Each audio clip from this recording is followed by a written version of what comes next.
हम यहाँ से बोल रहे हैं, तुम बीच में कोई भी कुछ बोल दे रहा। एक पद का सम्मान और मान होना चाहिए, तो इस बात को हम पढ़े लिखे लोग जानते हैं। ठीक है, हमारी वैचारिक लड़ाई होगी वो अलग है, सरकार से लड़ाई है, हम सीबीआई मांग रहे हैं, SIT दे रहे हैं, वो हमारी अपनी लड़ाई है, उसको लड़ेंगे।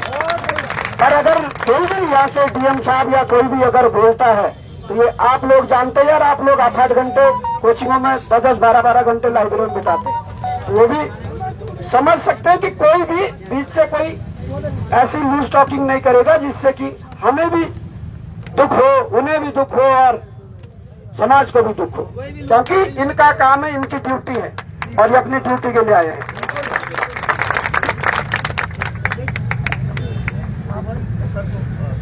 तो मैं माइक थमाऊंगा सीधे श्रीमान जिलाधिकारी देहरादून सविन बंसल जी को, और मैं चाहता हूं कि युवा साथी बैठ जाए यार, मीडिया कर्मी एक साइड में आ जाए जहाँ पे खड़े रहकर, बाकी लोग बैठ जाइए।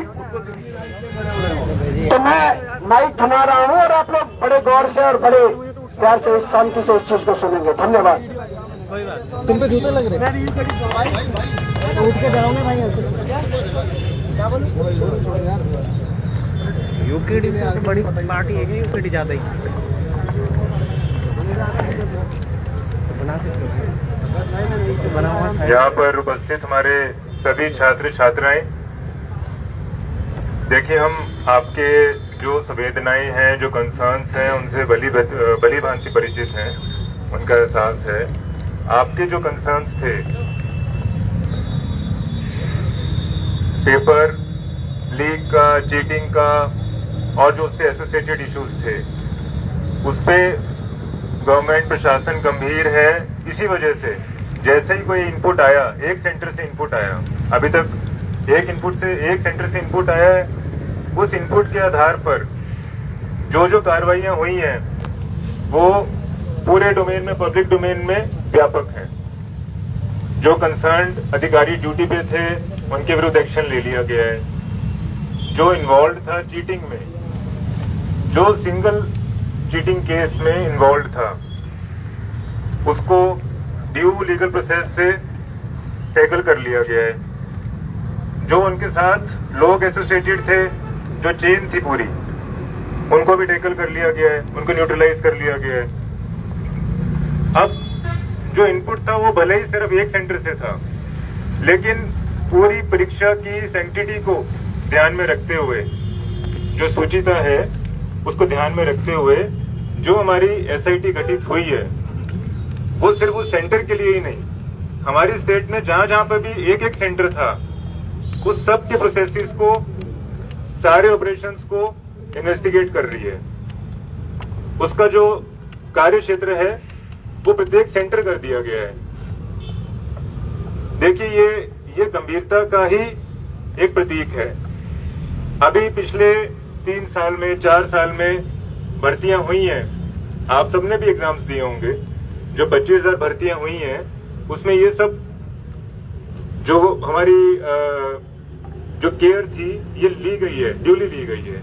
तो तभी हमारी पारदर्शिता से ही 25,000 भर्ती हुए हैं। आप जैसे ही नौजवान थे, आप जैसी ही छात्राएं थी, जो विभिन्न डिपार्टमेंट्स में, इंजीनियरिंग में, पुलिस में, प्रशासन में, हमारे सोशल वेलफेयर डिपार्टमेंट्स में भिन्न भिन्न पदों पर काम कर रहे हैं, आज भी काम कर रहे हैं। उनके पेपर्स हमारे सैंक्टिमोनियस गए हैं। हम और कप्तान साहब, हम भी आपकी तरह ही युवा थे, बेरोजगार थे, कुछ समय बेरोजगार थे ग्रेजुएशन के बाद। हमारी परीक्षाएं भी फुल प्रूफ रही, इसी वजह से हम पास हो पाए और ये पद प्राप्त कर पाए। जैसा आपको अभी पवार जी ने बताया कि आप भी इसी तरह की परीक्षाओं से कल को सफल होंगे। लेकिन आज का जो आपका कंसर्न है, मैं उसमें आपसे कुछ चीजें शेयर करना चाह रहा हूं। ये पहले तो लीक का मैटर नहीं कह सकते, ये चीटिंग का मैटर है। चीटिंग को हमने ड्यूली टैकल कर लिया है और ये प्रोसेस खत्म नहीं हुआ है। ये ताकि हमारा स्टेट वाइड रहे, पब्लिक डोमेन में ओपन रहे, इसके लिए पहले तो SIT गठित कर दी गई है। हर एक सेंटर में जाकर वो इन्वेस्टिगेट करेगी और ये ओपन है। इसके लिए सुपरवाइजन के लिए एक रिटायर्ड हाईकोर्ट जज को नामित किया गया है, जिनकी देखरेख में ये एसआईटी काम करेगी और वो सिर्फ क्लोज डोर्स में बैठकर अपनी जांच को अंजाम नहीं देंगे। प्रत्येक जिले में जाएंगे, ओपन टू ऑल होगा वो फोरम, सिर्फ छात्र संघ ही नहीं, कोई पब्लिक के और भी कोई हमारे मेंबर्स हैं, कोई एनजीओज हैं, कोई सिविल सोसाइटी ऑर्गेनाइजेशंस हैं, उनके पास किसी भी तरह का इनपुट है, किसी भी तरह का कोई भी साक्ष्य एविडेंस है, वो लाकर वहां पर मीडिया के सामने उस कमेटी को दे सकते हैं और उसका ड्यू संज्ञान हमारी जांच में लिया जाएगा।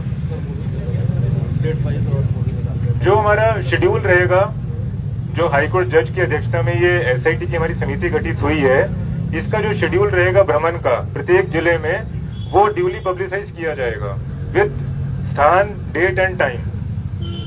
और 1 महीने का इसको समय दिया गया है कि ये अपनी जांच रिपोर्ट प्रस्तुत करेंगे, वो भी पब्लिक डोमेन में होगी। जांच रिपोर्ट आने के बाद भी यदि छात्र संघ, हमारे किसी भी एक व्यक्तिगत छात्र छात्रा को ये लगता है कि ये क्रेडिबिलिटी नहीं है जांच रिपोर्ट की, उसके बाद भी आप लोग स्वतंत्र हैं अपना प्रोटेस्ट सबमिट करने के लिए, अपना प्रोटेस्ट रजिस्टर करने के लिए, आप स्वतंत्र हैं। लेकिन आप भी कंट्री के सिटीजन्स हैं, आप भी डेमोक्रेटिक फोरम में सबसिस्ट करते हैं, तो जो हमारे राइट्स हैं और ड्यूटीज हैं वो साथ साथ चलती हैं। फंडामेंटल राइट्स और फंडामेंटल ड्यूटीज दोनों का निर्वहन करना चाहिए। आपके राइट्स से हम बिल्कुल एम्पैथी करते हैं, बिल्कुल एम्पैथाइज करते हैं, लेकिन जो ड्यूटीज है उसका भी निर्वहन हम भी करते हैं, आपको भी करना चाहिए। यदि हम तो आपको आज भी रिक्वेस्ट कर रहे हैं कि किसी के पास इसके अलावा और भी कोई इनपुट है, वो भी आप मीडिया में उजागर करें, पुलिस को दें, एसआईटी को दें, आप स्वतंत्र हैं। लेकिन और कोई इनपुट है तो आप दीजिए। प्रशासन, राज्य सरकार बिल्कुल शाही नहीं कर रही है, बिल्कुल पीछे नहीं हट रही है किसी भी इनपुट पे जांच करवाने के लिए। कोई भी राज्य सरकार, कोई भी जिला प्रशासन ये नहीं चाहता कि हमारा यूथ का करियर डैमेज हो। आप लोग बहुत से हमारे छात्र छात्राएं हमारी political science, public administration, humanities के जितनी भी हमारी ब्रांचेस हैं उनका अध्ययन करते होंगे, तो आपको डेमोग्राफिक डिविडेंड की टर्म पता होगी, डेमोग्राफिक कैपिटल की टर्म पता होगी। डेमोग्राफी क्या होती है? हमारी कंट्री का जो कंपैरेटिव एडवांटेज है वो डेमोग्राफी है, डेमोग्राफिक डिविडेंड। हमारा जो यूथ है, जो हमारा डेमोग्राफिक रेशियो है वो बीच में बल्जिंग है। क्या मतलब है उसका? कि जो हमारी यूथ पॉपुलेशन है वो 50% से ज्यादा है। तो अगर हम यूथ के करियर के साथ खिलवाड़ करेंगे तो ना तो कोई पब्लिक आगे प्रोग्रेस कर सकती है, ना कोई राज्य सरकार सस्टेन कर सकती है। तो ये बहुत गंभीर है कि यूथ के सभी इंटरेस्ट का, करियर का, उनकी एजुकेशन का, उनकी हेल्थ का और उनके सेंटिमेंट्स का, सबसे ज्यादा महत्वपूर्ण है सेंटिमेंट्स। अगर आपके सेंटिमेंट्स पॉजिटिव नहीं है, आपको कहीं पर डाउट हो गया है, किसी सिस्टम की सूचिता पे डाउट हो गया है, तो फिर सब चीज बेकार है। तो इन तीनों चीजों को बरकरार रखने के लिए हर एक राज्य सरकार, ना सिर्फ उत्तराखंड सरकार, ना सिर्फ जिला प्रशासन देहरादून और हरिद्वार, हर एक राज्य सरकार, केंद्रीय सरकार का यही लक्ष्य रहता है कि हमको अपने यूथ को हर संभव सुविधा देनी है, हर प्रोसेस को फेयर और ट्रांसपेरेंट रखना है। इसीलिए नकल विरोधी कानून भी लाया गया। आप ये देख लीजिए कि किस राज्य में आज नकल विरोधी कानून है। अदर देन बीएनएस, बीएनएसएस के अलावा स्पेशल नकल विरोधी कानून लाने वाली गवर्नमेंट भी उत्तराखंड गवर्नमेंट ही है, जिसमें लाइफ इम्प्रिजनमेंट तक पनिशमेंट के प्रावधान है। और उसको अब आगे एम्प्लॉय भी किया जाएगा। जैसे जैसे कोई भी केस आएगा तो उसके जो डेटरेंट क्लॉजेज हैं उसको एम्प्लॉय भी किया जाएगा। तो मेरा आप सबसे यही निवेदन है कि आपका प्रोटेस्ट वहां तक बिल्कुल जायज था कि अगर कार्रवाई ना होती, जो इनपुट आया उस पर डेटरेंट कार्रवाई हुई है और आगे नकल विरोधी कानून में आपको जो परिणाम होंगे वो भी दिखेंगे, पारदर्शिता से दिखेंगे। और फिर भी उस प्रोसेस को हम खत्म नहीं कर रहे, हमने तो उसको और वाइडन कर दिया स्कोप को। स्टेट गवर्नमेंट या प्रशासन पीछे नहीं हटा, उसको वाइडन कर दिया। और उसको पब्लिक फोरम में ले आए। हर जिले में जाके आप जैसे कई छात्र छात्राओं की जो शंका होंगी उसका निवारण भी करेगी और उनसे रिक्वेस्ट करेगी कि आप इनपुट्स दीजिए हमें, और कहाँ पे हमारी जांच में कमी रह गई है, कौन सा ट्रेल, कोई चीटिंग का ट्रेल है जो हमारी पकड़ में नहीं आया, आप दीजिए हमें। और उसके बाद जांच रिपोर्ट के बाद यदि आप लोग संतुष्ट नहीं होते हैं, then you are independent, you are free to register any type of protest anywhere.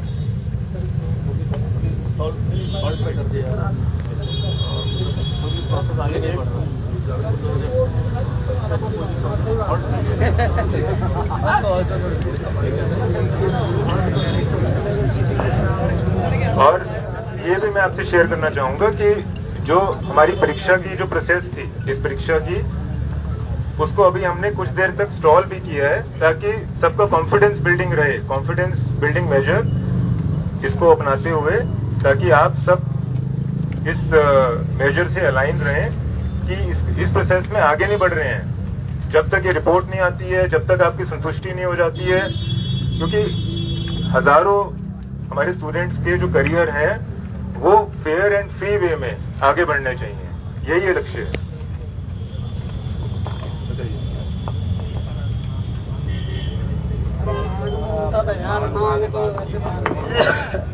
आपने जिलाधिकारी देहरादून को सुना,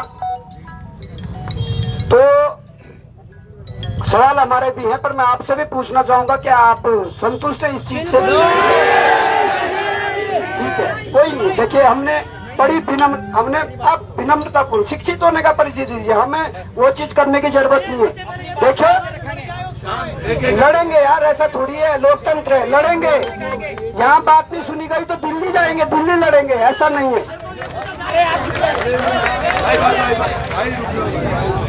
हमने बड़ी विनम्रता पूर्वक सुना। और देखिए डीएम साहब, मैं भी आपको कुछ प्रश्न करना चाहूंगा। आपने विश्वसनीयता की बात की, आपने विश्वसनीयता की बात की, और मैं चाहता हूं कि जिस प्रकार से ऑडियो लीक हुआ कि ओएमआर खाली छोड़ देना, आयोग के अंदर भरी जाएगी, विश्वसनीयता पे सवाल खड़ा होता है। आप कैसे कह सकते हैं कि इसमें पेपर लीक नहीं किया जा सकता है? आपका जो नकल रोधी कानून है उसमें पढ़ लेना डेफिनेशन की। ये मार्तोले का भी एक बयान है, मार्तोले जी का, कि अगर एक प्रश्न भी बाहर आएगा तो हम लीक मानेंगे। पहले का बयान है जब खुद से सम्मानित, और जब पूरे आयोग पर ही सवाल प्रश्न चिन्ह खड़ा हो गया, विश्वसनीयता वो खो दिया। तो सबसे बड़ी बात यह है कि जब विश्वास आयोग पर नहीं रहा तो हम कैसे करें कि अगर जांच हो जाए तो वो बहुत अच्छी तरीके से हो जाएगी। सबसे पहला प्रश्न तो है कि परीक्षा निरस्त होनी चाहिए और इसकी पुनर्परीक्षा होनी चाहिए। ये जायज सवाल है और ये युवा चाहता है। आप आज यहाँ पर आए हैं, आप ऑफिस जाकर अलग अलग जिलों के जिलाधिकारियों से संपर्क कर सकते हैं। सब जगह इसी तादाद में लोग बैठे हुए हैं, सारे जिलों में इसी तादाद में लोग बैठे हुए हैं। मैं तो कहता हूं कि जब पिछला आंदोलन गांधी पार्क के बाहर हुआ, भले ही एक दिन के लिए भीड़ आई थी, पर जितना युवा पूरे प्रदेश भर में इस बार उतरा है उतना युवा उस समय पर नहीं उतरा था। विश्वसनीयता वाली सर बात ये हो गई कि आयोग पर पूरा प्रश्न चिन्ह खड़ा है, आयोग के लोगों पर प्रश्न चिन्ह खड़ा है, और ये बात अलग है। अब क्या छुपाऊं आप लोगों से, आप यहाँ पर हैं, आपने एसआईटी का जिक्र किया, बहुत अच्छी बात है। 2016 में वीडियो का पेपर लीक होता है, 2 भाई टॉपर हो जाते हैं टिहरी के, 98 और 99 नंबर के टॉपर बन जाते हैं। एसआईटी गठित होती है, बाद में क्या होता है? कुछ नहीं, हाईकोर्ट से निरस्त होता है पेपर। एसआईटी क्या करती है? कुछ नहीं। 2020 में फॉरेस्ट गार्ड का पेपर हो जाता है। यही बॉबी पवार उस समय बेरोजगार संघ का नेतृत्व करता है। यहाँ 12 घंटे टंकी पर चढ़ता है, ये सामने वाली टंकी पर 12 घंटे टंकी पर, उसके बाद जेल भी जाते हैं। पर क्या होता है? एसआईटी की रिपोर्ट कहाँ और एसआईटी की जांच कहाँ पहुंची? फिर दोबारा लीक होते हैं, फिर उन एसआईटी की हर बार एसआईटी बनती है। अगर प्रदेश का युवा सीबीआई जा रहा है तो मैं चाहता हूं सीबीआई आए, और इस घटना के बाद एक प्रोफेसर ने, मुझे नहीं लगता पुलिस पर क्यों विश्वास नहीं करा उसने। मुझे जो फोन किया गया मीडिया में तो तोड़ मरोड़ कर चलाया जा रहा है। मुझे फोन किया कि मैं पुलिस थाने जा रही थी पर मैं रुक गई, मैंने चाहा, मुझे कहा गया कि आपको दिया जाए। मैंने ये नहीं कहा कि आप पुलिस स्टेशन मत जाइए, वो खुद अगर उनका ये विवेक था, उसके बाद तोड़ मरोड़ कर अगर ये चलाया जा रहा तो क्यों? क्योंकि सिस्टम के प्रति विश्वास नहीं रहा, इसलिए उन्होंने यहाँ भेजा।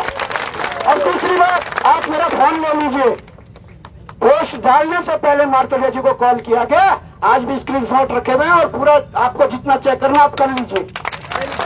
पोस्ट डालने से पहले मार्तोलिया जी को फोन किया गया। तो बात अलग है कि मार्तोलिया जी ने उस समय फोन नहीं उठाया और पोस्ट डालने के 10 से 12 मिनट बाद मार्तोलिया जी का फोन वापस आया। आप चाह रहे तो दोनों फोनों की आप जितनी चेकिंग आप कर सकते हैं एसटीएफ ले जाएंगे। ऐसा नहीं है कि फिर इस घटना के बाद क्या होता है, एक र्यूमर्स कि बॉबी पवार पर शिकंजा कसा जाएगा। मैं कहता हूं कसे, ये बहुत अच्छा अवसर है, ये बहुत अच्छा अवसर है दिल्ली से सीबीआई को देहरादून लाने का और बॉबी पवार से शुरुआत की जाए। मैं कह रहा हूं शुरुआत की जाए, पर जो उत्तराखंड का युवा सीबीआई चाह रहा तो सीबीआई आनी चाहिए, सीबीआई आनी चाहिए, क्योंकि सर बार बार हम ऐसी घटना नहीं देख सकते। मैं अपनी बात कर रहा हूं, मैं मेरा 2014 में इंटर हुआ, मैं कोई ऐसा नहीं हूं कि कोई बहुत 14 में इंटर हुआ। इन लोगों की पारदर्शी सिस्टम जो चलाते हैं, हम लोगों ने 2-3 साल, मैं बता रहा हूं, मैं मालदेवता कल परसों बाढ़ में गया, मालदेवता आज तक नहीं जा रखा था घूमने, जब बाढ़ आई तब वहां गया। मैं FRI में अंदर नहीं जा रखा हूं, मैं गुच्चू पानी नहीं जा रखा हूं भाई साहब। जब तक 3 साल तक जब तक तैयारी की ना, तब तक रूम से कोचिंग और कोचिंग से रूम, कुछ नहीं। पर जब हमें ये दिक्कत हुई, और क्योंकि हाकिम सिंह हमारे आसपास का था, हमें पहले पता लगा क्या है, हमें पहले पता लगा कि किस जेसीबी चलाने वाला का सिलेक्शन उसने करवाया, हमें पहले पता लगा किस ट्रक चलाने वाला का सिलेक्शन उसने कराया, तब हम आगे आए। क्या तो उन्होंने हमारा भविष्य भेज दिया।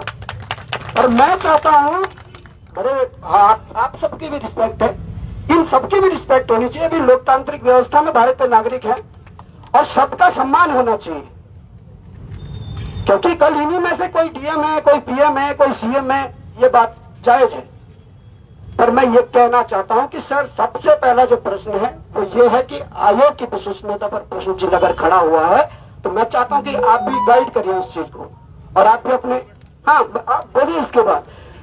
और क्योंकि आयोग की विश्वसनीयता पर अगर प्रश्न खड़ा हुआ है, आप कितनी भी फेयर जांच कर ले, जिस बच्चे का नहीं होगा या मेरिट थोड़ा ऊपर नीचे हो गई, बच्चों के दिल में ये मलाल हमेशा रहेगा कि जांच सही से नहीं हुई और इसमें पेपर खराब। तो ये जो सारी चीजें हैं, आप आज काम कर दीजिए, बच्चे घर चले जाएंगे, पढ़ने वाले बच्चे हैं, ये पढ़ने वाले बच्चे हैं, इनको नहीं है कि भाई आप इस प्रकार से वो करें, ये अवसर मांग रहे हैं बेचारे। ठीक है, गलत हुआ तो एक बार दे दीजिए अवसर, क्या दिक्कत है। सीबीआई के लिए आप लोग भी प्रयास करें, हम लोग भी प्रयास करते हैं, और माननीय उच्च न्यायालय नैनीताल में रिट डालनी पड़े उस माध्यम से भी प्रयास करेंगे। दिल्ली जाकर अगर इनके प्रधानमंत्री और गृह मंत्री तक से मिलना पड़ेगा, हम मिलेंगे। और बात यह कि प्रयास तो सब करें, दोनों तरफ से प्रयास होना चाहिए। हमारा मकसद ऐसा नहीं है कि युवाओं को बड़गला करके तमाम प्रकार की चीजें, और जो सच्चाई है सामने आनी चाहिए। हमने दुख झेला है, हम अगर यहाँ खड़े हैं तो उसके पीछे सबसे बड़ा कारण है कि मैंने बोला ना, जब 3-4 साल तक तैयारी की तो हमने कहीं कमरे से बाहर तक पैर नहीं रखा। जौनसार में सबसे ज्यादा त्योहार होते हैं, साल में एक बार घर जाते थे, शादियां छोड़ दी रिश्तेदारों की, घर वालों की तक शादियां छोड़ी। पर भाई हमें ठेस पहुंची है ना, किस प्रकार से चीजें हुई है। तो ये प्रश्न है, मुझे लगता है कि इन्होंने भी कुछ नोट किया है, ये भी। और आप अगर बोलना चाहेंगे तो उसके पहले या उसके बाद, ठीक है, क्योंकि ऐसा नहीं है, आप आइए, आपका सबका स्वागत है। और बड़ा मतलब ये है कि सबका रिस्पेक्ट यहाँ पर। मैं ये मानता हूँ सर, और I always respected in this way. पहली बार ऐसा हुआ है कि किसी नेता ने आपको कुछ बोला है, इसका मतलब आप साफ हैं और अच्छे हैं। इट शोज दैट एक ऑफिसर हमारे बीच में ऐसे हैं जो जिले का भला चाह रहे हैं, भले नेता कुछ भी करें, जिन पे करोड़ों की अपनी संपत्ति की जांच चल रही है। Sir getting back to the point sir, एक महिला जो आपको लीड दे रही है सर, उसके खिलाफ हमने FIR कर दी, एक बड़ा प्रश्न है। दूसरी बात, कल मैं कहीं देख रहा था, उसको निष्कासित करने की भी बात चल रही थी, which is not good again. आप हो सकता है कुछ उसमें चल रहा हो। दूसरा, कई जगह सर कैमरा हिडन है, जो बताया जा रहा है कि उसमें पन्नियां लगी हुई हैं और पेपर लगे हुए हैं, उनमें जांच। तो एक बहुत बड़ी बात है जो आपने भी बोली, कि आप हमें लीड दो तो हम उस पर काम करेंगे। मुझे ये समझ नहीं आता, जब पिछली बार 22-23 में ये प्रकरण हुआ था और बॉबी और सब लोग थे जो हमेशा लीड देते रहे, तो व्हाट इज पुलिस डूइंग? ये बड़ा प्रश्न है sir. What is SIT doing? Why do you want lead from us? हम इन स्कूल में, जो स्कूल में आप बात कर रहे हैं कि हमने वहां पे अधिकारी को निलंबित कर दिया, ये तमाम चीजें कर दी, वो स्कूल के जो प्रबंधक हैं, जो परीक्षा कंट्रोलर हैं, उन पे क्यों नहीं कार्रवाई? क्या वो भाजपा के मीडिया प्रभारी है इसलिए उन पे कार्रवाई नहीं हुई है सर? दूसरा, ये चार्ज जब सब इसका भी कोई कारण हो सकता है वैसे, पर एक बड़ा प्रश्न था जब एसओजी इसकी हरिद्वार में गठित थी, पेपर लीक हरिद्वार में हुआ है, तमाम चीजें हरिद्वार में हुई है, तो ये पूरा मुद्दा उठ के देहरादून पुलिस के पास कैसे आता है, ये भी एक बड़ा प्रश्न है। दूसरा सर, एक बच्ची यहाँ पे कल बोलती है, भाजपा कहती है कि हमारा भगवा झंडा है, भाजपा कहती है। वो बच्ची ने बोला कि अगर मैं एक संविधान के अंतर्गत मैं वो झंडे को बेच के मैं भारत का झंडा पकड़ना चाहूंगी। आज कहीं न कहीं उस बच्ची को सुरक्षा की आवश्यकता है, वो हमारी बहन है और उसको तमाम तरीके से ये अलग अलग जो छुटवैये हैं वो करने की कोशिश में, हो सकता है सर कहीं आपके पास एक एप्लीकेशन उसके खिलाफ एफआईआर के लिए भी आएगी। तो मैं चाहता हूं उससे पहले उस बच्ची को प्रोटेक्शन दिया जाए और जो ऐसे फेक उसको गालियां दे रहे हैं अलग अलग कमेंट्स में, उन पर कार्रवाई की जाए। ये हमारा बड़ा मुद्दा है। और अच्छी कैमरा अच्छा, दूसरा तो सीबीआई बड़ा मस्ट है कि वाई नॉट सीबीआई, मतलब एसआईटी, अंकिता प्रकरण में भी एसआईटी हुआ है सर। जो अभी कशिश प्रकरण हुआ उसमें भी पुलिस ने इन्वेस्टिगेशन करी और सुप्रीम कोर्ट से अगर आज वो अपराधी बरी हुआ है तो उसका कारण यही है कि पुलिस अपना काम पूरा से नहीं कर पाई, वेपन डिडंट फाइंड आउट, तो उसके बाद आज वो जिसने किया वो बाहर हो गया। तो अगर सीबीआई है तो सीबीआई है।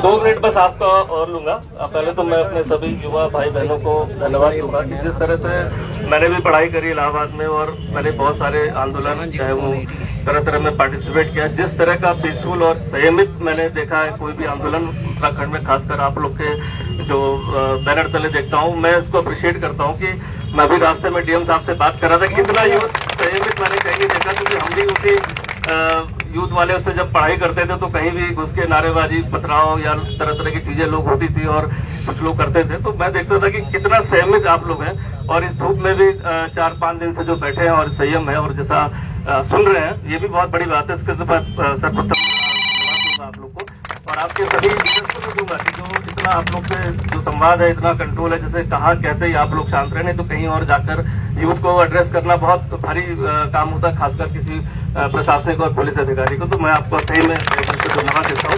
एकदम जो बातें आपने कही एकदम ठीक है। जो मैं बस थोड़ा सा रिवाइंड करूंगा, शायद इसमें कुछ लोग मुझे जानते हो, आप भी जानते ही हैं।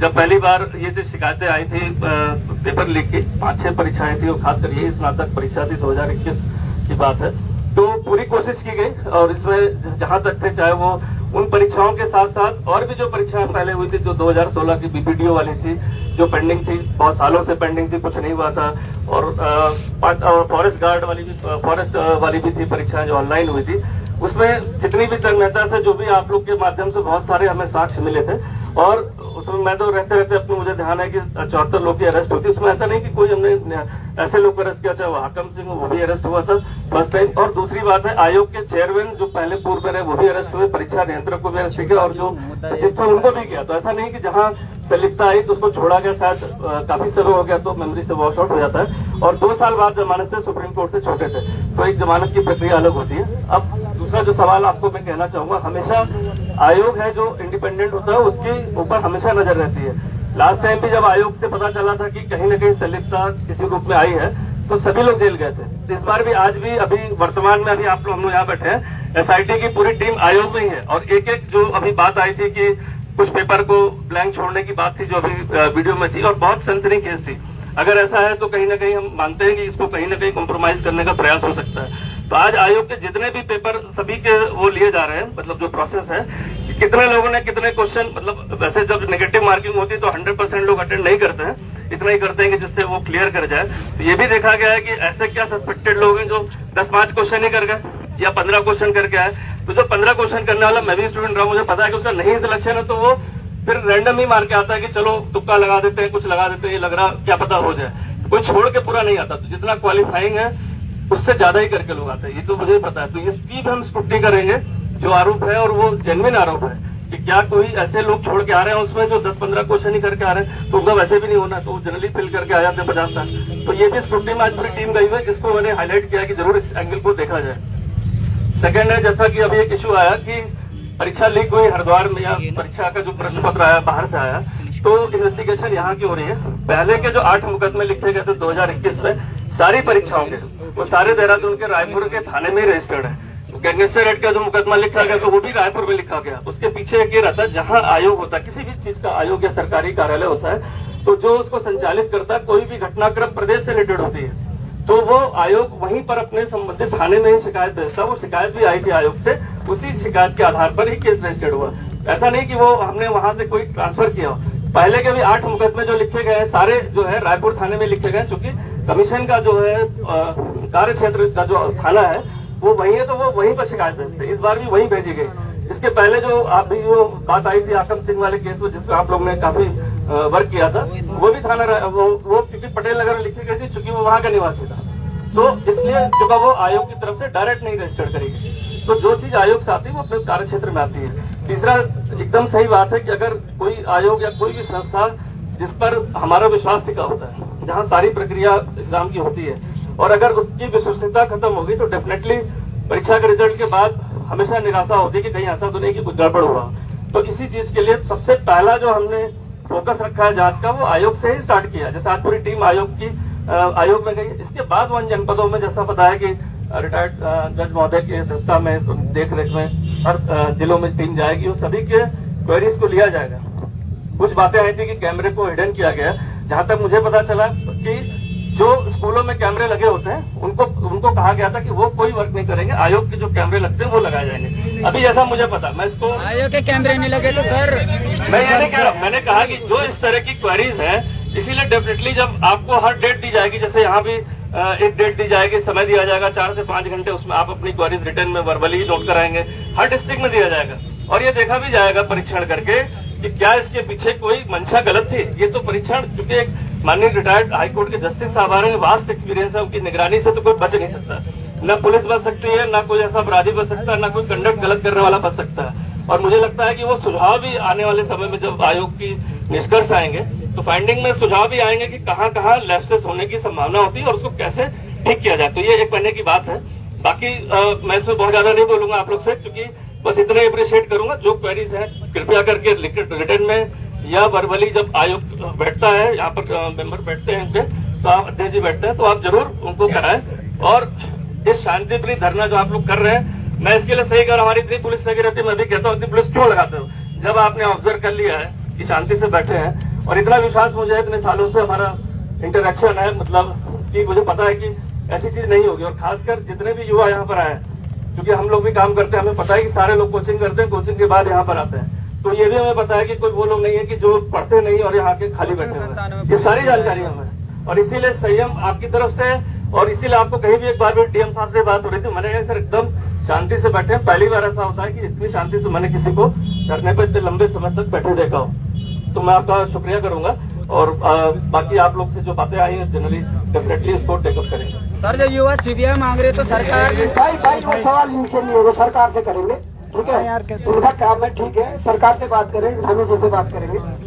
अभी SIT के जो जज है, रिटायर्ड जज, उनके उसमें वो काम करेंगे। तो मैं कुछ प्रश्न बताना चाहूंगा कि जो SIT के जस्टिस वर्मा जो है, वो पंचायत राज में कुछ पहले पदाधिकारी रह चुके हैं सरकार में, ठीक है? नंबर 1 बात। दूसरी बात है, जो उनका अपना भाई है रामपाल, वो बीजेपी का पदाधिकारी रह चुका है। सुनो, मैं नहीं कह रहा हूँ, ये रिकॉर्ड है, कागज है हमारे पास। और इसके अलावा जो इसका सगा भतीजा वर्तमान समय में जिला पंचायत अध्यक्ष हरिद्वार है, ठीक है? तो ये पॉलिटिकल कनेक्शन है, इस बात को डिनाई नहीं किया जा सकता, पॉलिटिकल कनेक्शन है। क्यों जस्टिस वर्मा जी को लाया गया, इसलिए हम CBI मांग रहे हैं। और दूसरी बात सर ये है कि मैं एक चीज और बताना चाहूंगा कि ये मेरे हाथ में जो कागज है ये 20 पेज है और ये 20 पेज ये एफआईआर है। ये एफआईआर है और ये एफआईआर जिला इकाई लखनऊ पूर्व कमिश्नरेट लखनऊ की है, थाना cyber crime police station Lucknow. ये 2019 की एफआईआर है और इसमें तकरीबन 20 पेज है, पर तकरीबन इसमें जो जिन पे एफआईआर हुई है वो 13 लोगों पर एफआईआर हुई है। अब मैं आपको ये भी बताना चाहूंगा कि आप लोग कह रहे हैं कि एक सेंटर से पेपर बाहर आया, वहां से ये हुआ, ये सॉल्व नहीं कर पाया, तमाम प्रकार की चीजें जो चल रही। हाकिम सिंह सक्रिय था नहीं था वो भी जांच हो, उसके कितने लोग सक्रिय थे नहीं थे वो भी जांच हो।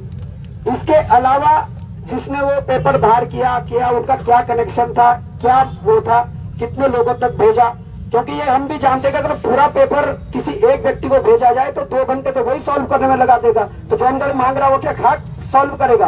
एक बात है, इसमें हो सकता है कि टुकड़ों टुकड़ों में एक 2-2, 3-3 पेज करके किसी को भेजे गए हो। पर ये जो 20 पेज की एफआईआर है ये मैं अभी आपके कार्यालय भी पहुंचाता हूँ, एसआईटी में भी दूंगा और आपको भी सर अगर एक प्रतिलिपि चाहिए तो मैं दूंगा। ये सारे लोग जब यूपी में ये जेल गए 2019 में, उनकी जमानत हुई तो ये देहरादून आकर सेटल हो गए, ये हमारे पास पुख्ता जानकारी है।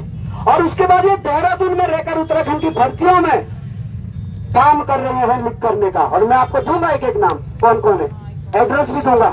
और वजह ये हो गया कि जब ये मामला खुला सर, जैसे ही गिरफ्तारियां वगैरह हुई, इनमें से कुछ लोग उस दिन से फरार है, उस दिन से फरार है। तो सर ये बहुत बड़ा रहता है। मैं नहीं चाहता हूं कि आज हम इसको आंदोलन को किसी उस पर उठा लें, घर चले जाएं और कल कोई दूसरा पेपर हो फिर लीक हो जाए। कितने बार लीक करेंगे?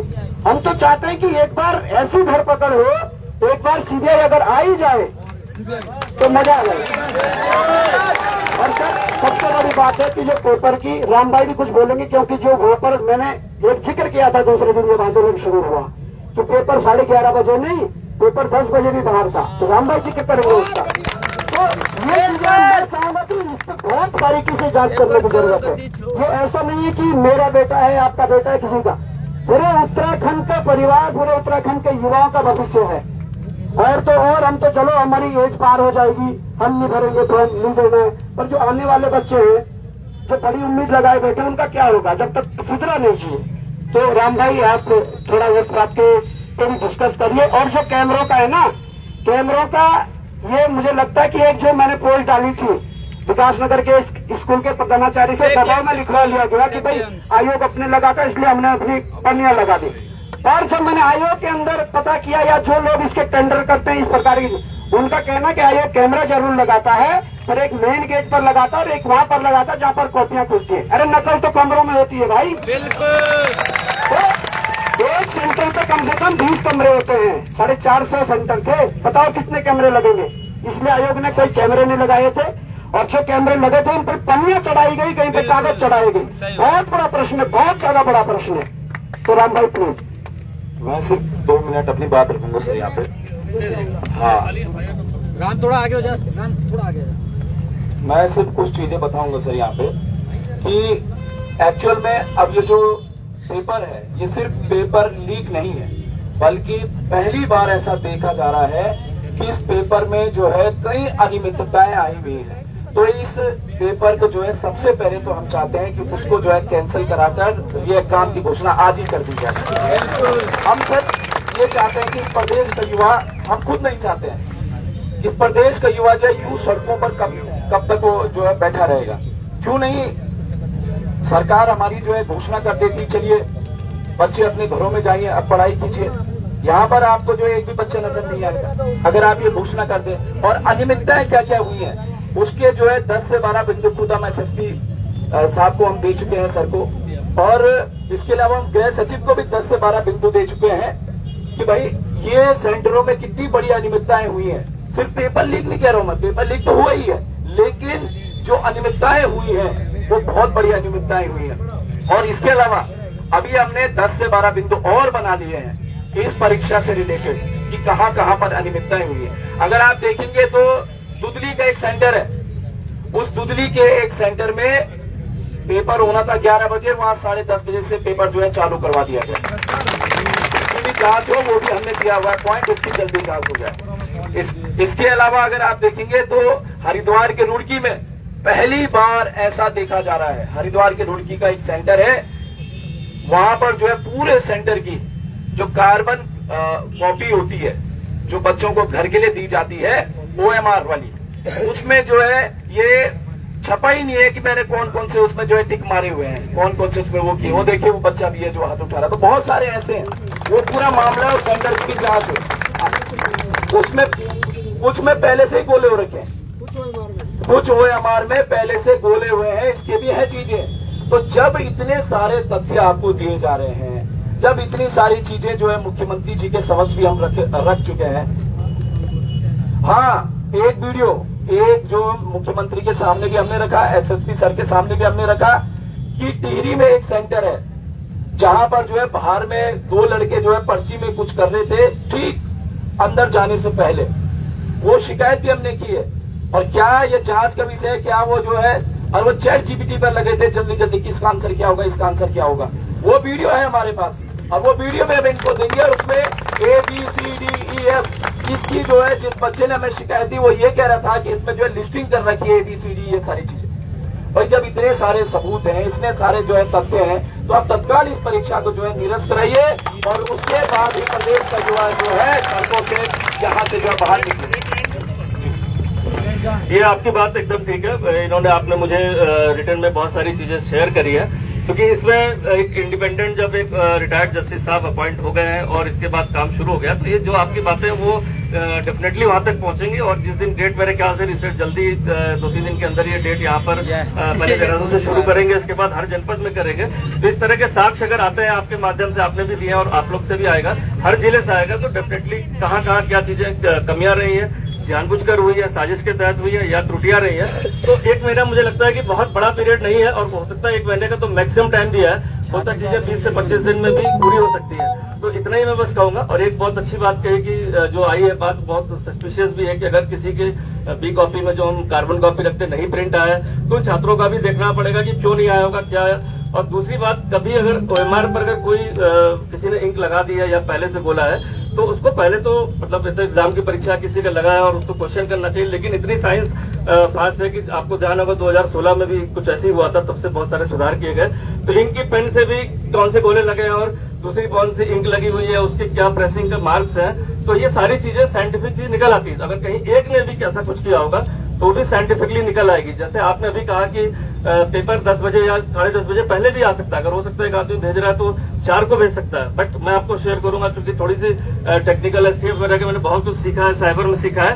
एक भी अगर कोई चीज ऐसी IPDR हो कहीं भी वो हुई होगी सेंटर पर, तो वो सारी चीजों का डेटा भी एनालिसिस हो सकता है। और इसमें मैं भी चाहूंगा कि जब चीजें जब होंगी और उसका कोई फाइंडिंग्स आए, तो आप में से भी जो एक सदस्य के रूप में या एक कमेटी के रूप में उस चीजों को आपके समझ डेली बेसिस पर हो, चाहे डिस्कशन के रूप में, ये भी मैं प्रस्ताव रखूंगा कि आप लोग को भी उसमें सम्मिलित रखा जाए, जिससे कि संवाद जो है, जो इंडिपेंडेंट जो आयोग के अध्यक्ष जी हैं या SIT जो काम कर रही है, वो आपके भी एक कमेटी के साथ जुड़े रहे। कभी कभी ऐसा होता है कि हम अपनी जांच की फाइंडिंग देते हैं लेकिन आप संतुष्ट नहीं होते, तो वो डेली बेसिस पर ना हो, दूसरे तीसरे दिन हो जाए, तो क्या होगा कि ये चीजें हमारे बीच में विश्वास बना रहेगा। तो मैं सिर्फ इसीलिए आया हूँ, जिलाधिकारी महोदय भी इसीलिए आए, और सिर्फ इसलिए आए कि आपको एक आश्वासन, तो जो हमारे स्तर के आश्वासन है वही हम दे सकते हैं।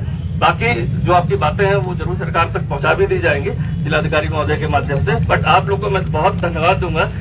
मैं इतनी देर गर्मी में खड़े खड़े मुझे पसीना आने लगे और आप लोग तो दिन से बैठे, इसके लिए आप लोग का बहुत 5 दिन हो गए सर। सर एक बस लास्ट पॉइंट है। मुझे लग रहा है हमने काफी बातें कर दी, और जज साहब के बारे में या उनके रिश्तों के बारे में भी आपको बताया है, आप उस पर सोचिएगा। एक बड़ा महत्वपूर्ण है सर, यहाँ पर सभी लोग हम श्री राम के भक्त हैं, और अभी कुछ दिन में दशहरा है, और क्योंकि धामी जी को बेइज्जती से बहुत डर लगता है, क्योंकि बहुत सारे लोग आएंगे जो दशहरा यहाँ देखना आएंगे, तो उनको दिखे ना कि यार युवा यहाँ सड़कों पर है।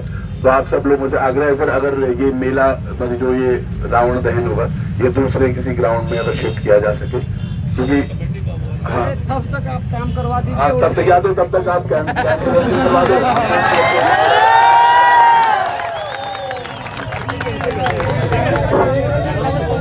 बहुत बहुत धन्यवाद, आप हमारे मध्य है। किंतु एक इस मांग को माननीय मुख्यमंत्री ने तत्काल पहुंचाए और जो युवा यहाँ पे 5 दिन में इस तरीके से तप रहा है, घाम ताप रहा है, उसकी मांगों तक माननीय मुख्यमंत्री तक पहुंचाए और इसका तत्काल जो है आप हमारे मध्य है। आपका पुनः बहुत बहुत धन्यवाद, आभार। आराम से जाने दे, वहीं से कोई नहीं यहीं से आराम से जाने दे। मैं तो ये बोल रहा हूँ भाई, गाड़ी बस में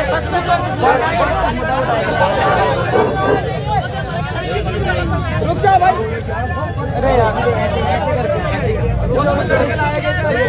अरे बैठ जाओ भाई। सबसे पहली बात तो ये है, हरिद्वार में जिन कॉलेजों में शिकायतें आई हैं उनका कनेक्शन भाजपा के नेताओं से। मैं ये चाहता हूँ इस पूरे परीक्षा में कितने ऐसे कॉलेज हैं जिनका संबंध भाजपा के नेताओं से और वहाँ परीक्षाएं आयोजित हुई। बिल्कुल ये पॉइंट है। इसकी लिस्ट हमें चाहिए सार्वजनिक। बिल्कुल जो इससे पहले जांच हुई, अजय सिंह सर एसटीएफ के हेड थे, आपको उस समय बहुत सारी जानकारी दी गई। हकम सिंह गिरफ्तार हुआ, बहुत सारे लोग गिरफ्तार हुए। कानून की धाराओं में ऐसी कौन सी कमी होगी कि वो सुप्रीम कोर्ट से बाहर छोड़ के आ गया। नकल कानून बना तो क्या गारंटी है कि वो दोबारा बाहर नहीं आएगा। मैं ये कह रहा हूँ कि अगर सरकार के कानून में बीएनएस में नकल माफियाओं को पकड़ने में सक्षम नहीं है तो आप जनता के सुपुर्द कीजिए, उनका एनकाउंटर कीजिए। जम्मू कश्मीर के हाई कोर्ट ने कहा है कि एक बच्चे की जिंदगी बर्बाद करना अटेम्प्ट टू मर्डर है। बिल्कुल सही। मैं ये कहना चाह रहा हूँ कप्तान साहब से, आपकी तो प्रशासनिक मजबूरियां हैं। आपको ट्रांसफर होना है, किसी प्रमोशन चाहिए। अशोक खेमका जी बनना सबके बस का बात नहीं है। 34 साल में सत्ता आप लोगों की प्रशासनिक मजबूरियां हैं। ट्रांसफर के लिए 2 करोड़ 5 करोड़ का देना पड़ता है, हम समझते हैं इस व्यवस्था को, लेकिन ये मुद्दा नहीं है सर, ये व्यवस्था का मुद्दा है। मैं ये कहना चाह रहा हूँ, ये व्यवस्था का सवाल है, मैं व्यक्तिगत नहीं कह रहा हूँ किसी को। मैं ये कह रहा हूँ कि अगर प्रशासनिक अधिकारियों की मजबूरियां हैं तो इन नकल माफियाओं को जनता के हवाले कर दें, हम इनका एनकाउंटर कर देंगे और हम पर मर्डर की धारा लगाएंगे। बिल्कुल नाना सही बात है। वही बता रहा हूं। आपने कहा कि आपके पास जो भी इनपुट है आप हमें दीजिए। अगर मैं किसी आईएएस अधिकारी और सीएम के किसी खास व्यक्ति का आपको इनपुट दूं, क्या एसआईटी इतनी सक्षम है कि उनकी जांच कर पाए? अगर मैं मुख्यमंत्री के परिवार के किसी व्यक्ति की संलिप्तता का सबूत दूं कि इस चीज की क्या गारंटी कि आप उनकी जांच कर पाएंगे? तो मैं ये कह रहा हूं कि राज्य की जो प्रशासनिक बॉडी है वो सक्षम नहीं है इस व्यवस्था में जांच करने में। हम किसी को व्यक्तिगत टारगेट नहीं कर रहे, क्योंकि हमने झेला है। इससे पहले हमने आपको इनपुट दिए, बहुत सारी दिक्कतें हुई। ना तो एसटीएफ की पुरानी रिपोर्ट बाहर आई, लोक सेवा आयोग में भी कई अधिकारी हैं जिनके हम आपको नाम दे सकते हैं, उनकी जांच नहीं हुई। यूके SSSC का पूरा स्टाफ क्लीन स्वीप नहीं हुआ। तो आप बताइए कि युवा कितना सब्र करेगा? क्या कल को उसके अंदर अगर धीरे धीरे उग्र भावना भड़केगी तो कहाँ जाएगा? कौन इसकी जिम्मेदारी लेगा? माननीय जिलाधिकारी से कुछ कहना चाहते हैं?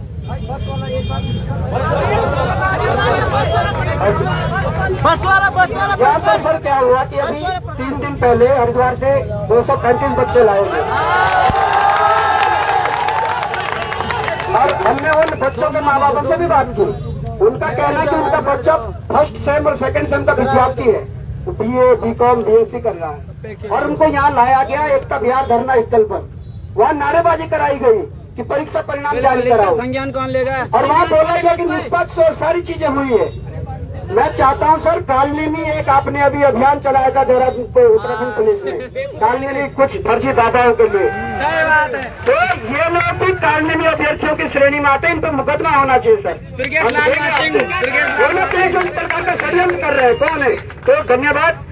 आप एक बार डीएम साहब को लास्ट बार सुन लीजिए, फिर ये जाएंगे, फिर हम अपना डिस्कस करेंगे। और इनके मैं निवेदन करूंगा स्पेशल सर, जो इनपुट जो सारी चीजें पता है इस पे गौर करके आप आगे बात करें। और अगर वो मानते हैं तो मैं विश्वास दिलाता हूँ कि अगर भी परीक्षा निरस्त होती है और पुनः परीक्षा की होती है, सीबीआई के लिए प्रयास कर रहे हैं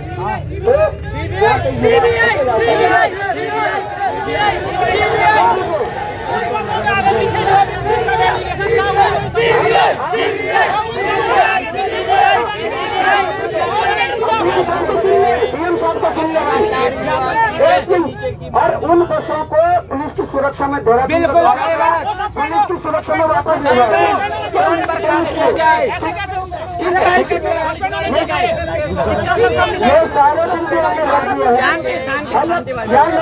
यार तुम तो इन पे बड़ा करे, रुक जाओ। हमने बोल दिया, रिटर्न फॉर्म में भी दे देंगे। बस आप डीएम साहब की लास्ट बार बात सुन लीजिए, वो ब्रिज का काम करेंगे शासन के साथ और हम यहाँ बैठे हुए वो मैसेज करते रहेंगे कि क्या है। अगर बुलाएंगे तो यहीं से जाएंगे बात करने। धन्यवाद। आराम से सुन लीजिएगा प्लीज। कोई नहीं भाई जी, सुन लो साहब को। नीचे हो जाओ यार, सारे बैठ जाओ यार, सारे बैठ जाओ। पहली बार देख लोगे जिस प्रकार से आपने अभी तक शालीनता के साथ सुना है सर, हमारे और सरकार के मध्य एक सेतु का काम कर रहे हैं। प्लीज आपको एक बार गौर से सुन लीजिए, तब आप भले बोल देना। बैठ जाओ भाई इधर से। देखिए, जैसे कीप साइलेंट। आप सबसे पहले भी जैसे हमने शेयर किया है, हम लोग भी आपके बीच में से ही हैं। बिल्कुल, हम लोग भी कोई ऐसा पैराशूटेड नहीं है। हम लोग भी आपके बीच में से ही, आप जैसे ही परिवार हाउस होल्ड से ही आए हैं। मूल रूप से हमारे अभी भी भाई बहन हैं, परिवारजन हैं जो स्ट्रगल कर रहे हैं, पढ़ रहे हैं, परीक्षाएं दे रहे हैं। तो हम आपके संवेदनाओं को समझते हैं। जैसा आप लोगों ने अभी सजेस्ट भी किया है, डेफिनेटली मतलब हम ब्रिज ही हैं आपके बीच में और गवर्नमेंट के बीच में। तो जो आपकी लेजिटिमेट कंसर्न है उनको अवश्य रूप से गवर्नमेंट के समक्ष रखा जाएगा। जो आपकी पेपर कैंसिलेशन की मांग है, मैं पहले उसके बारे में आपसे बताना चाह रहा हूँ कि देखिए, जब भी कोई हीनियस से हीनियस क्राइम भी होता है, वो एलिगेशंस होती हैं, उसमें पहले विवेचना की जाती है। चाहे वो लोकल थाना करे, एसआईटी करे, सीबीआई करे, कोई भी जांच एजेंसी करे, उसकी पहले विवेचना की जाती है, फिर निष्कर्ष पे आकर उसको सजा मिलती है। आपकी सारी एलिगेशंस चाहे जेन्युइन है, ट्रू है, या हो सकता है कि उसमें कुछ आपका सिर्फ डाउट्स हो, उन सब की विवेचना के लिए हमने आपसे 1 महीना मांगा। 1 महीने में जो हमारी जांच चल रही है, उसकी जो रिपोर्ट आएगी, अगर वो सेटिस्फैक्ट्री नहीं है तो हमने आपको पहले भी बात की है कि आप तब भी अपना प्रोटेस्ट कर सकते हैं, तब भी अपने डाउट्स रेज कर सकते हैं। लेकिन एक बार जो वो आपसे साक्ष्य लेना चाह रहे हैं इन मीडिया डोमेन, इन मीडिया बंधुओं के सामने ही आपसे वो बात करेंगे, चाहे आप ओरली दें, साक्ष्य दें, रिटर्न में दें, जैसा आपको देना है। और आपसे इसलिए मांगा जा रहा है, जैसे हमारे बीच में से अभी एक बंधु जो बता रहे थे कि हमसे क्यों मांगा जा रहा है। जो जांच एजेंसी है वो तो कर ही रही है अपना काम, लेकिन आपकी सेटिस्फेक्शन के लिए कि हमारे पास एक एडिशनल एविडेंस था, वो नहीं मांगा गया। जब हम ओपन इंक्वायरी बोलते हैं, ओपन इंक्वायरी या आयोग गठित करने का मतलब यही होता है कि पब्लिक से फीडबैक और एविडेंसेस ले लिए जाएं, इसलिए आपसे मांगा जा रहा है। तो 1 महीने के बाद जब उनकी जांच पूरी हो जाएगी, पब्लिक से मिल लेंगे, छात्र छात्राओं से मिल लेंगे, उसके बाद भी यदि रिपोर्ट आपको संदिग्ध लगती है या इनकम्प्लीट लगती है, तब आप अपना जो डाउट्स है, प्रोटेस्ट है, विरोध है, वो कर ले। और अभी ये जो परीक्षा हुई थी, इसको तो अभी हमने स्टॉल कर ही दिया है, ये हम अभी आगे नहीं बढ़ाएंगे जब तक वो जांच रिपोर्ट समक्ष नहीं आती। तो मेरा आपसे ये निवेदन है कि ये जो आपका ये जो करियर का ये जो टाइम है, ये प्राइम टाइम है। इसमें आपको जो अपना प्रोटेस्ट के जरिए मैसेज कन्वे करना था वो आपने कर लिया, जो आपने मैसेज कन्वे करना था वो कर लिया। उस पर जो गवर्नमेंट ने वाइडन करनी थी जांच स्कोप, वो कर लिया गया है। जहां तक सीबीआई की आप बात कर रहे हैं, देखिए जब आयोग की रिपोर्ट जब आ जाएगी और उसमें हमको लगता है कि नहीं, इसमें हमारा आमजन संतुष्ट नहीं हो रहा या जांच में कुछ कमियां हैं, सारे एस्पेक्ट्स पे कवर नहीं हो पाया या सक्षम नहीं था हमारा जांच एजेंसी सारे एस्पेक्ट्स को कवर करने के लिए, तो उस तरफ भी सोच लिया जाएगा। ऐसा कोई उसमें रूल आउट नहीं किया गया। कहीं से किसी भी स्तर से जो आपकी मांग है सीबीआई जांच के लिए, उसको भी ऐसा कोई रूल आउट कर दिया गया कि वो अड़िग है कि नहीं रहेंगे वहां पर। लेकिन पहले एक अपनी जो स्टेट एजेंसी होती है हमेशा उससे पहले सीबीआई की जो है वो एक प्रीलिमिनरी रिपोर्ट मांगती है फैक्ट फाइंडिंग के लिए। हमेशा एक प्रीलिमिनरी रिपोर्ट मांगती है कि केस डिटेल्स क्या हैं, क्या क्या हमने जांच करी, क्यों आपने रिकमेंड किया सीबीआई को कि आप क्यों सक्षम नहीं थे उसको करने के लिए। तो ये सब वैसे भी जांच करनी पड़ेगी, तो बिना उसके वो एक्सेप्ट भी नहीं करेंगे। तो मेरा आपसे पेपर कैंसिलेशन के लिए तो हम डिसीजन तब करेंगे जब उनकी रिपोर्ट आ जाए। कौन सी रिपोर्ट? सारे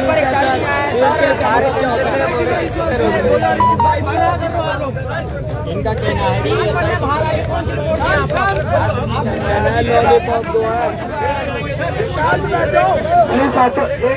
आप सर की बात को ध्यान से सुनिए, जाइए आप बैठ तो जाइए प्लीज। बोलो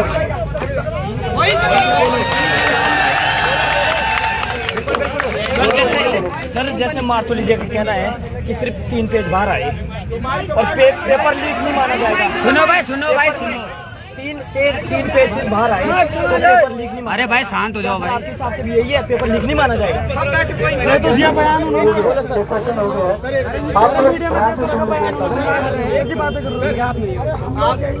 इनके हाथ में क्या है?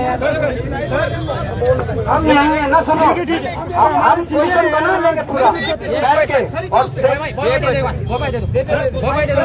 और रिस्पेक्टेड सर, हम आपका बहुत सम्मान करते हैं। ऐसा नियम पहली बार हमारे देहरादून जिले में आपने भाई बोलना दे यार, सही जवाब देंगे। आपने कहा निष्कर्ष करेंगे, आपने कहा निष्कर्ष, आप सुन लीजिए प्लीज। अरे भाई चुप हो जाओ, पहले आप सुन लीजिए, शांत हो जाए पहले। अरे भाई ये पकड़ा दो उधर यार। मेरी हम्बल रिक्वेस्ट है, आपने कहा कि हम पहले जांच करेंगे फिर डिस्कस।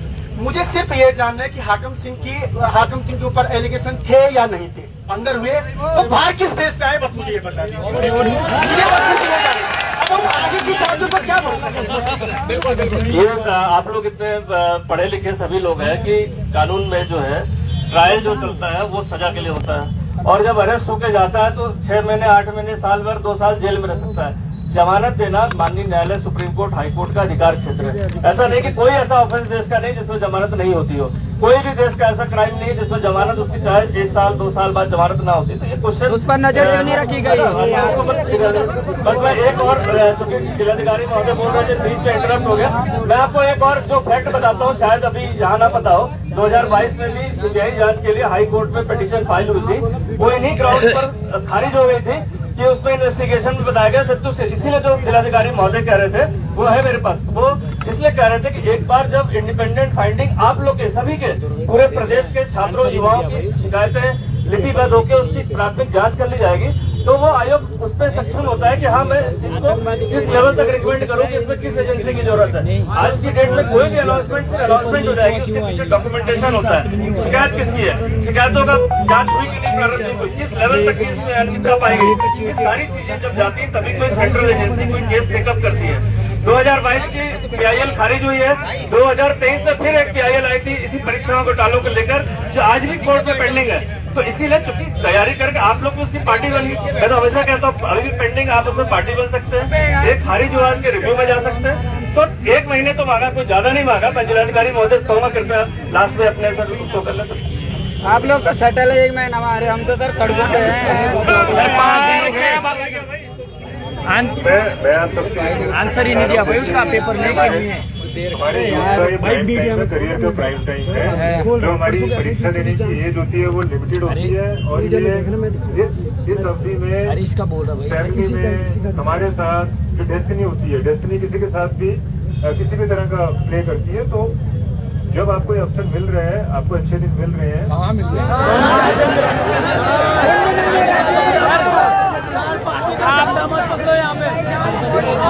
5 दिन हो गए और बात लग रहे हैं।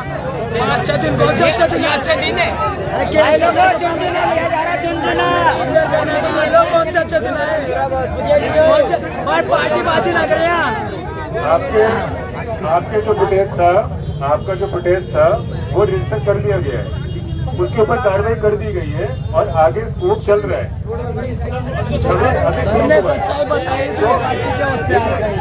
जो निष्कर्ष है और जो इम्पैक्ट है उसके लिए आपको थोड़ा सा समय मांगा है।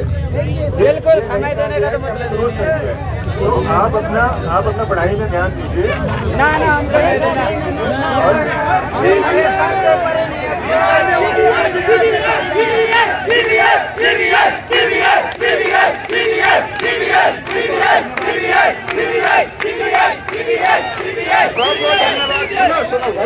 सुनो यार, धन्यवाद देना चाहूंगा जिलाधिकारी देहरादून का, वो यहाँ पहुंचे, आपकी परेशानी हमारी परेशानी को लेकर कप्तान साहब पहुंचे। ये जो मीडिया अब इनकी बाइट लेगी, ये बाइट भी सुनना, ये एक्चुअली यहाँ आए ये बाइट बनवाने के लिए शायद।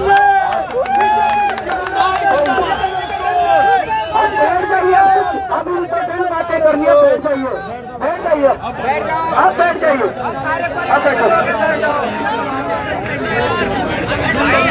जितने लोग पीछे हो भी आगे आ जाए यार, मंच खाली कर दे, अब बातें होगी।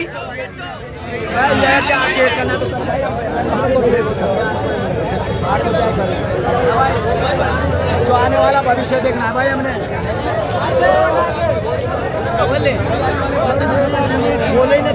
भाई जो बातें हुई है उस पर बातें होंगी, अब बैठिए, आप बैठिए सब लोग,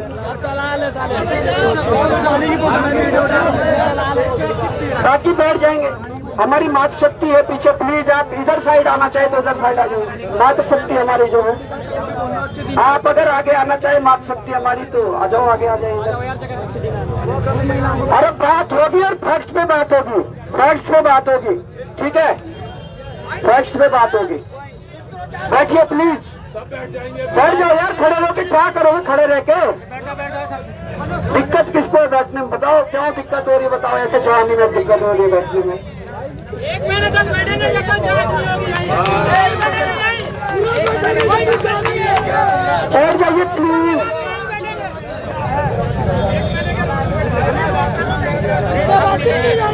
रिपोर्ट यहाँ आएगी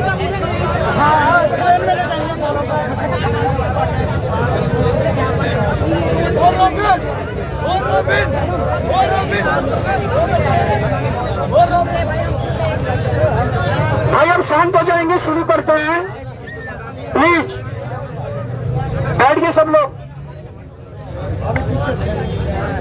देखिए ये आप सबके आंदोलन का असर है कि जिलाधिकारी और कप्तान साहब को यहाँ आना पड़ा।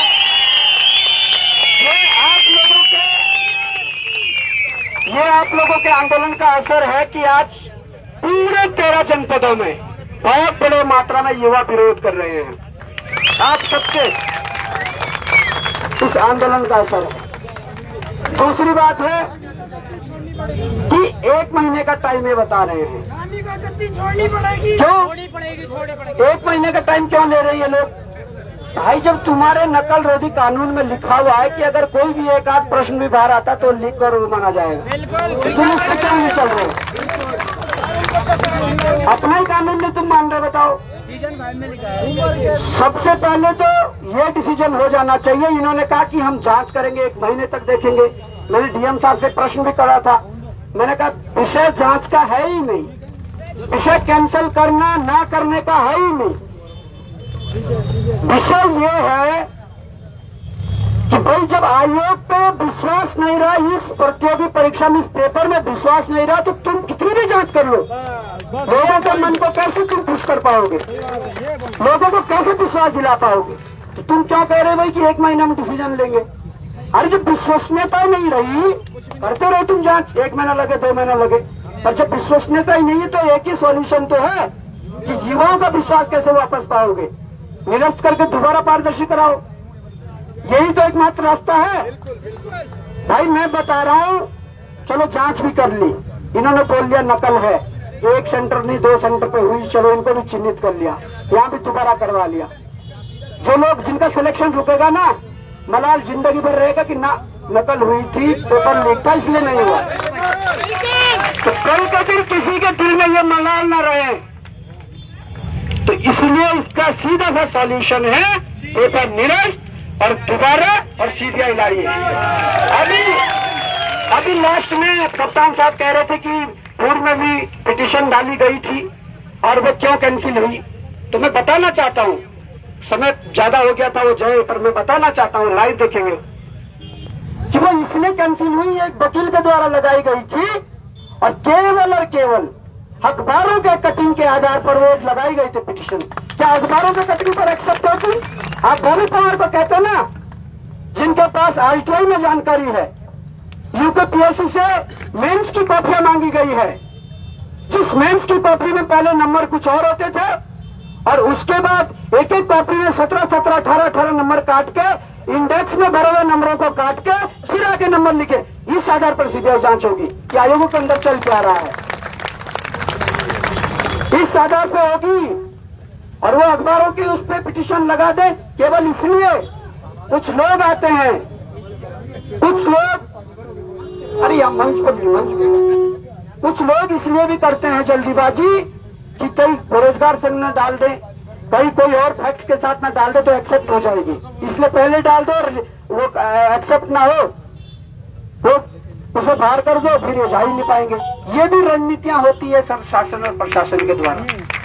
दूसरी बात, जो मैंने ये 20 पन्नों की एफआईआर लखनऊ से लाई है, लखनऊ से मंगवाई है, इसमें ये जब लखनऊ में गिरफ्तारियां हुई इनके 19 में, उसके जेल से छूटने के बाद देहरादून में सेटल हुए सब, और देहरादून में सेटल होने के बाद इन्होंने यहाँ के आयोगों से मिलके, यहाँ के नकल माफियाओं के साथ मिलके इन लोगों ने काम शुरू किया। और जिस दिन से ये कांड हुआ 21 तारीख से 22 से धरना हुआ यहाँ, उस दिन से इसमें से कुछ लोग फरार चल रहे हैं। क्यों चल रहे भाई फरार? तुम्हारा तो कोई संबंध नहीं है, क्यों फरार चल रहे हो? आप जाओ इनके घर में तफ्तीश मारो, ये फरार है। तो मैं कहना चाहता हूं कि डाइवर्ट करने के लिए कुछ भी किया जाएगा, और वो कहते हैं कि तुम्हारे कैरियर का सवाल है, ये पढ़ने का समय है। मानता हूं पढ़ने का समय है, मैंने दिया ना एग्जाम्पल। मैं जब 14 में इंटर हुआ, जब मैं देहरादून आया तो भाई 3 साल ढंग से पढ़ाई की, कमरे से कोचिंग, कोचिंग से कमरा, कमरे से कोचिंग, कोचिंग से कमरा। मैं बोल तो रहा हूं, कुछ पानी में नहीं गया, माल देवता में नहीं गया, सहजदारा में नहीं गया, एफआरआई के अंदर में नहीं गया, देहरादून में रहते हुए। क्यों? माल देवता अभी गया मैं, जब बाढ़ आई वहां, तब इसलिए गया कि मैं अभी लोकसभा लड़ा तो मेरा वो भी क्षेत्र पड़ता, तब गया मैं।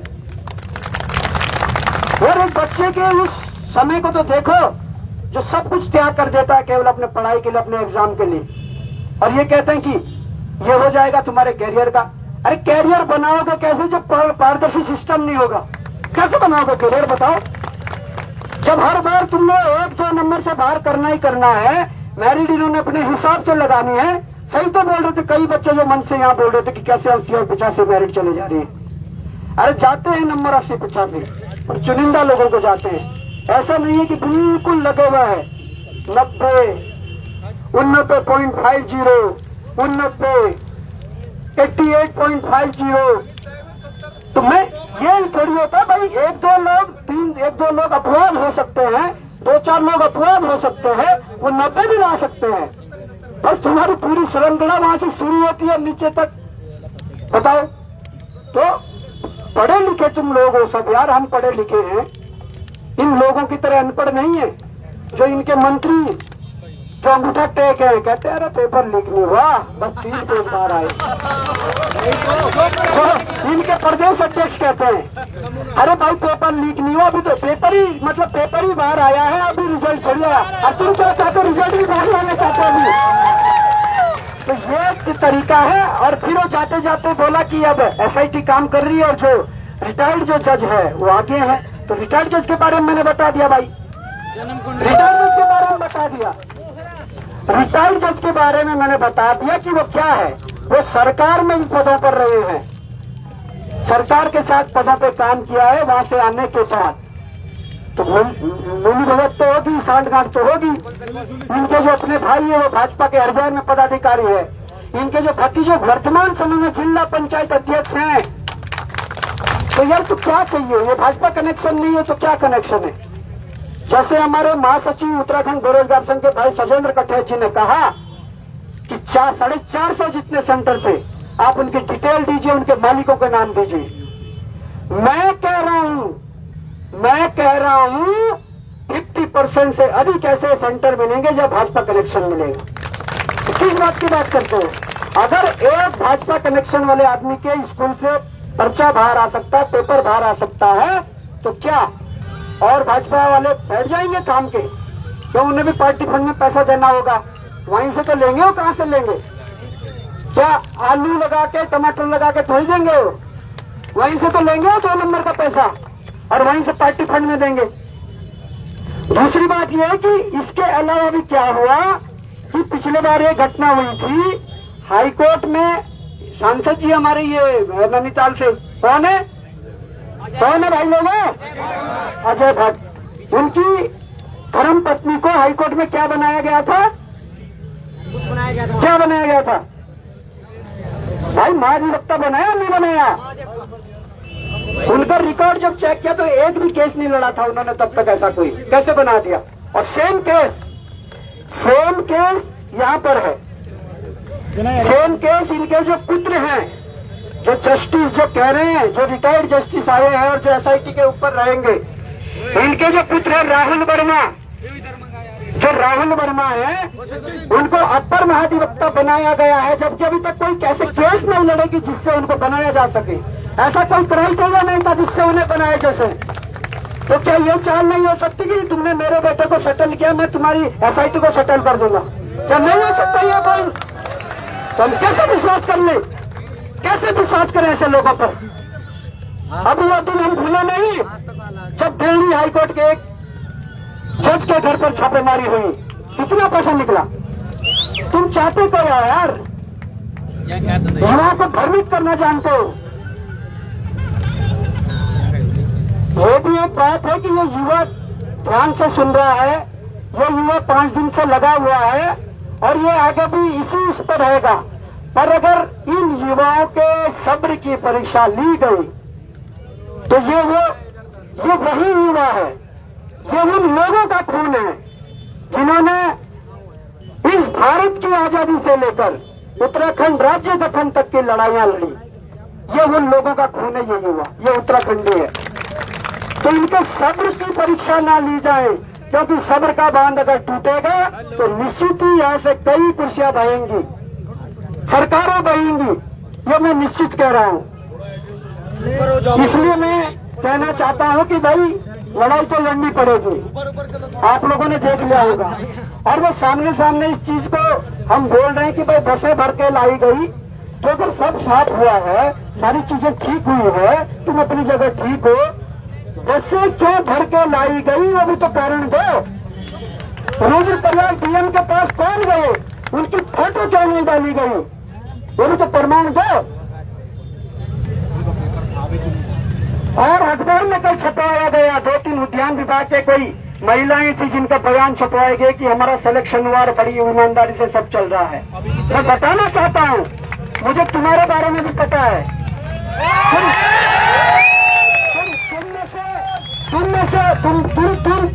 तुम में से एक का पति मीडिया में है, तो उनसे संपर्क करके कुछ भी छपवा दोगे? बताओ। तुम्हारा पति मीडिया में है, वो फोन करता है क्योंकि 600 करोड़ का जो बजट रखा गया है सूचना के लिए, इसीलिए तो रखा गया है, कैसे भ्रमित करना है, जनित के मुद्दे नहीं उठाने हैं। तो मैं कहना चाहता हूँ अगर उनकी हिस्ट्री भी डाली तो शाम को फेसबुक पे डाल देंगे कि भाई एक पत्रकार पति ने अपने सरकारी कर्मचारी पत्नी को बोला, अपनी बाइट भी दे लिख के, अपने मित्र की बाइट भी दे और बोल दो कि अच्छा हो रहा सब। ये जो मैनेजमेंट चल रहा है ना, ये तोड़ना है। मैनेजमेंट करना तो स्टेट का ठीक करो, अपने लोगों को बचाने का नहीं। तो मैं ज्यादा नहीं बोलना चाहता, बस ये चीजें रखनी थी। मैंने ये भी बता दिया कि जस्टिस जो थे उनके बेटे को क्यों बनाया गया, जस्टिस जो है उनका क्या संपर्क है, सरकार के साथ क्या कनेक्शन है, सारी चीजें बता दी। तो अब भी अगर आप लोगों को ऐसा लगता है तो मैं समझता हूं कि आप लोगों के हाथ में फैसला, हम कुछ नहीं। आप जैसा कहोगे हम वैसा सुनेंगे, आप जैसा कहोगे हम वैसा करेंगे। आप लोग और मैं ये कहना चाहता हूँ कि अगर ये यहाँ से उठाने की कोशिश करते हैं, अगर ये जगह से, तो दोबारा यहाँ नहीं आना है। कौन कौन तैयार है दोबारा घंटाघर और गांधीघर आना? हमने यही इस कार्य इसलिए चुना है कि यहाँ से ज्यादा डिस्टर्ब किसी का नहीं हो रहा है। और अगर हमें यहाँ से डिस्टर्ब किया तो घंटा घर और गांधी पर वोट लेना नहीं होगा। धन्यवाद।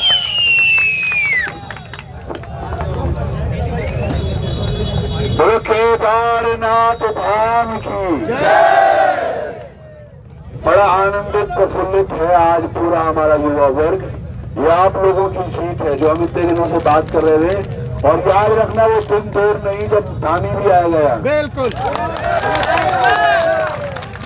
वो कुर्सी के इतना चुटकी है, उसको जब दिखेगा कि कुर्सी हिल गई है तो 100% वो यहाँ आएगा, गड़गड़ाएगा, उड़ाएगा। मैं कुछ थोड़ा सा बोलना चाहता हूँ आप सब लोगों से।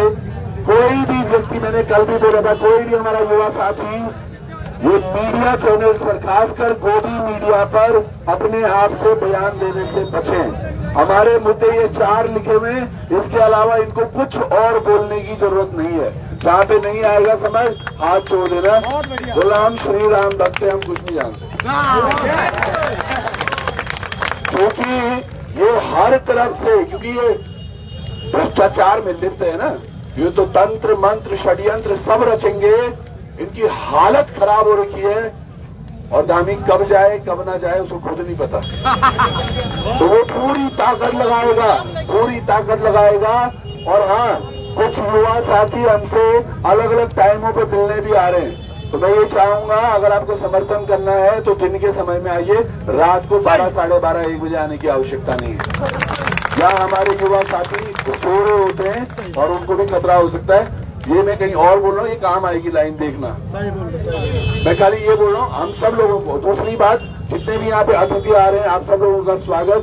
आप याद रखिएगा, आप ये युवाओं के समर्थन में ही आए हैं। यहाँ ये मंच अपनी राजनीति को चमकाने के लिए नहीं इस्तेमाल किया जाना चाहिए। तो उसमें हमने साथ साथ एक चीज की है, जो भी यहाँ व्यक्ति आ रहा है वो नाम लिखवा रहा है, उसके साथ टाइम भी लिखा जा रहा है।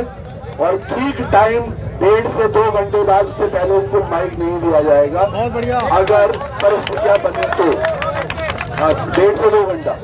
तो आप सब लोगों का बहुत बहुत धन्यवाद।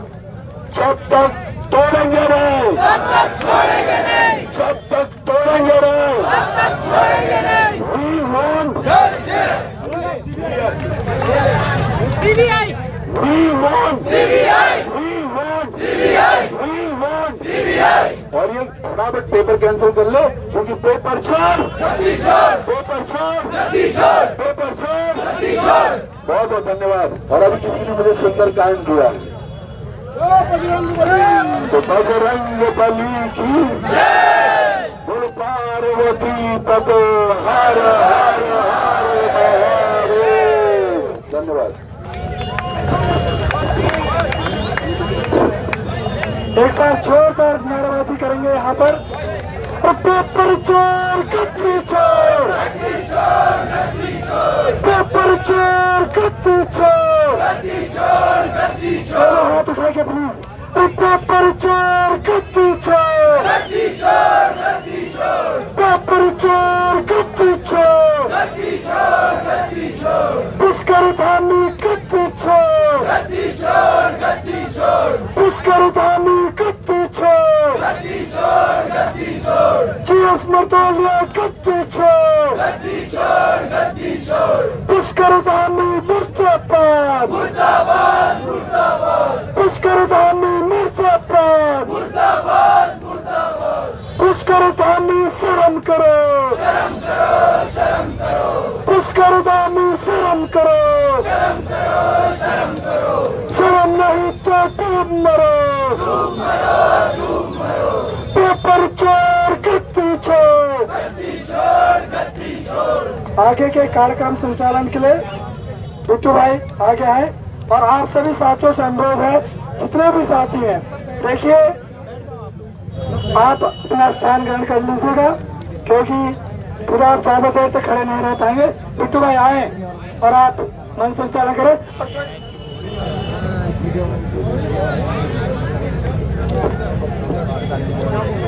हमारे बीच आदरणीय श्री प्रसाद सेमवाल जी भी हमारे समर्थन में आए हैं। हम आपका बहुत बहुत स्वागत करते हैं।